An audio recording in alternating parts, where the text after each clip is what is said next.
And good morning to you, Mark Hilliard from the Chamber of Commerce with us here this morning, always brought to us by Marcus & Mack, a law firm representing injured people. And Mark, good morning to you.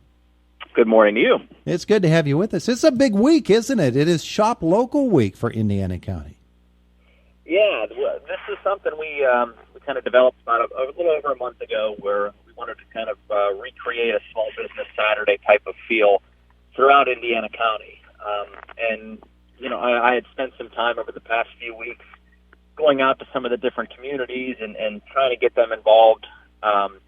It's more than just shopping local. We want, in some of the cases, there are things going on within the communities where they're doing some things outside, like having, some of the fire departments will be holding like fish fry or things like that they may not have had an opportunity to do. But we're trying to encourage, people to be able to get out, go to support all of our small businesses, and spend some money there throughout the week, and that's restaurants as well as retailers. But we want them to get out and have a little bit of fun too, and hopefully the weather's not going to be too oppressively hot as it seems like it has been.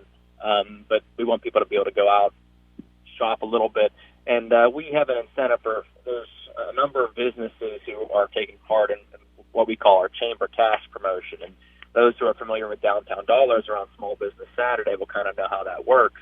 But basically, if you go to any of these businesses and make a purchase anytime throughout this week, you'll get 10% back in Chamber Cash, and you can use that cash at any of the other businesses who are participating in this promotion. So the full list of those businesses, they'll be available on our website, on Facebook. We have posters that'll be put up as well, and in each of these businesses, they'll have a list of other businesses where you can spend that money. So it's kind of a little reward for people to go into some of these places and spend money, and hopefully they get to use some of that back, and they can use that they can earn the Chamber Cash throughout the end of the day on Saturday, but they can spend it all the way through the end of August. So it's kind of a fun thing that we're trying to do. But the biggest things, we want people to get out, buy a cup of coffee, go have lunch, go shop at a couple of retailers, try to give these places a boost.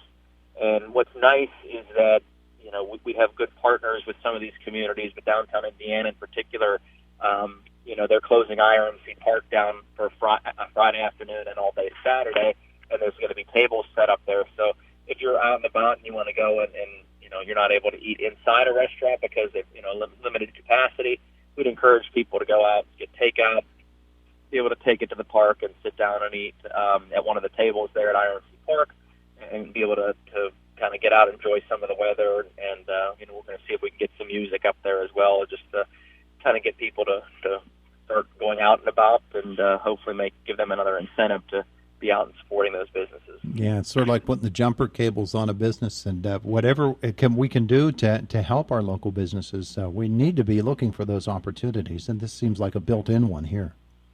Yeah, well, exactly. And it's not limited to Chamber members or even just downtown Indiana. I mentioned them because I think that's going to kind of be a neat feature, and I've heard a lot of people talking about, wouldn't it be great if IRMC Park was closed down because businesses or restaurants can't have so many people inside? Why can't we do something at IRMC Park so they can still get takeout and support these places? Well, they're offering that. So that's going to be taking place this weekend. I just would encourage you to get out and support all of these local businesses that you can. They need a little bit of help now. Their hands are tied a little bit with everything that they're able to offer. But everyone out there is trying their best, and we just want to help find ways to help them. So if you're out and about this week, please stop by and support them any way that you can. Mark, as the president of the Chamber of Commerce, I'm sure that you have heard from a lot of businesses about how they've been able to weather the storm so far, and the setback from last week certainly has to be frustrating. Are you hearing those concerns, those frustrations in the voices of some of the people you talk to? Yeah, I mean, it's very frustrating, and yeah, it seems like we took a little bit of a step backwards there, and I don't think anybody really expected that. Every one of these businesses wants to keep, practice the safety, none of them wants to operate in a manner that is going to be unsafe or deemed unhealthy. In fact, many of these places during the shutdown had their businesses cleaned and sanitized, and really did everything they could to make sure that it was safe for people to come back in. And then to have this happen, it's very frustrating because it feels like no matter what you do, in some cases, it's out of your hands. And this is definitely one of those cases. All we can tell businesses is just, hey, do what you can. Let's follow the guidelines as best you can. We have a list on our website that, we have each business category, whether you're a restaurant or retail, entertainment, manufacturing. We have a list of guidelines for you in each of those business categories that you can go and look and see what is being, required, or in some cases recommended, in some cases required. But I'd ask you to check those out, print those out, and follow them to the best of your ability. And I think most people are doing that. But, at the same time, if there's anything you can do better, I think we can all take a few extra measures to be a little safer and hopefully let this pass quick. Yeah, I'm sure that on the part of a lot of business folks, they feel like they're getting blamed for things that really there's no proof that anything that they have done, or even any evidence that anything that they have done is at the root of any of the upswings that we're having in positive tests or whatever it might be. Still, there are efforts out there to help businesses, and in the past week we've heard of some of those, and some government programs have been available. One that the eligibility period or the application period ended last week, and I know you're on top of all of those things as they become available too. Yeah, and we'll send information out to everybody. Via email, Facebook. We created that Indiana County Shop Locals group on Facebook, so I would encourage you, if you haven't joined that group yet, whether you're a business or a consumer, join that group. And what's been great about that is, we try to keep all the politics out of it. That's simply a forum for people to be able to see what is available with our area businesses and what is not. And we also post things that might be able to help area businesses on there, such as these grants. Now, my understanding is that the deadline for that grant last week, it has passed.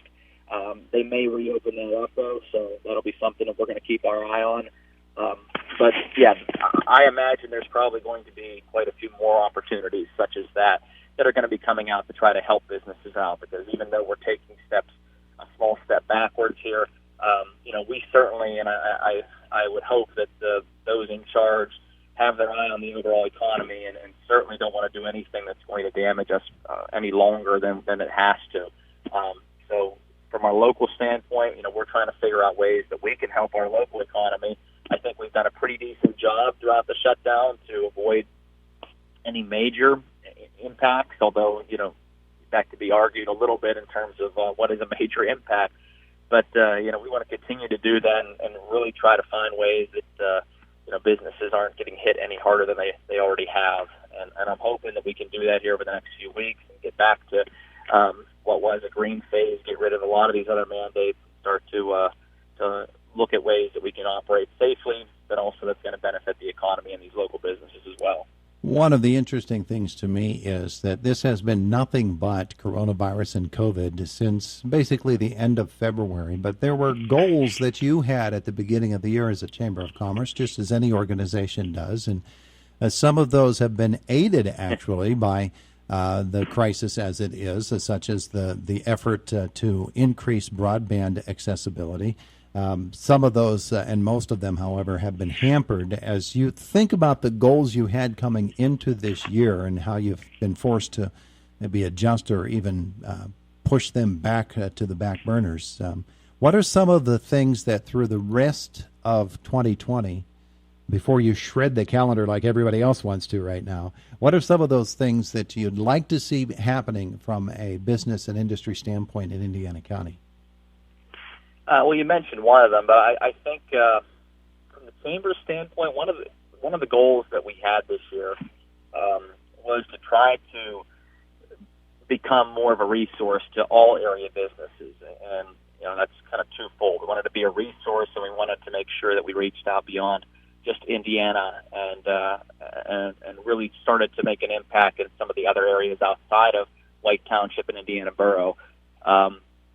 We wanted to become, we're the Indiana County Chamber, and sometimes we're just viewed as the Indiana Chamber. I think COVID has allowed us to do both of those things. We've become more of a resource because we've gone from being event driven, although we do much more than just events. But we wanted to be viewed as more of that resource for businesses when they've needed assistance, and we've done that.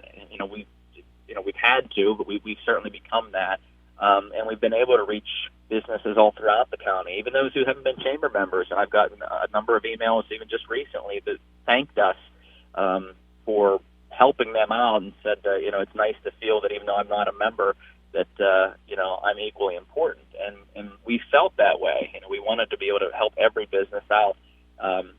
We felt this is a time where we can't be worried about who's a member and who's not. We need to help all of our area businesses and really help our overall economy. So I think in terms of the businesses in Indiana County, we want to try to drive some more people in here. I think we want to try to figure out ways to, unify our county a little bit more. I think our county, just like a lot of the country, is divided on a lot of these issues that have become more political than health and safety related, and that's frustrating for us. But we want to figure out ways that we can continue to be those resources. And we had some things that were canceled and some ideas that we had to put on the back burner. I think overall, though, we're feeling pretty good about some of the things we have been able to do to help people, and we want to try to continue to do that even when all this hopefully goes away. Yeah, absolutely. All right, so we'll continue to be in conversation with you. Anything new comes up that you want to jump on the air with us, you just let me know, and we'll make it happen as we continue to fight the good fight in this coronavirus epidemic or pandemic. Mark, thanks for being with us today. Thanks, Todd. Have a great day. It is the voice of Indiana County, WCCS 101.1 FM and AM 1160.